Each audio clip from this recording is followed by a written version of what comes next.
Anjay, coba lihat daun kemangi ini.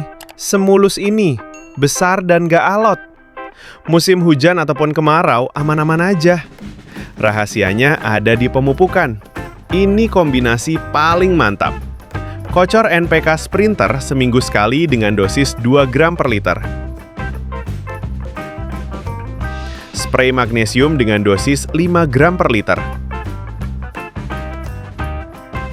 Campurkan dengan Sampurna D atau lebih bagus Gandasil D dengan dosis 2 gram per liter. Jangan lupa gunakan perekat. Untuk insektisida kita gunakan organik dulu. Tapi jika hama terlalu parah, bisa gunakan Curacron dengan dosis ringan 0,5 ml per liter. Penyemprotan dilakukan 1 minggu sekali bersamaan kocor NPK Sprinter. Buruan dicobalah!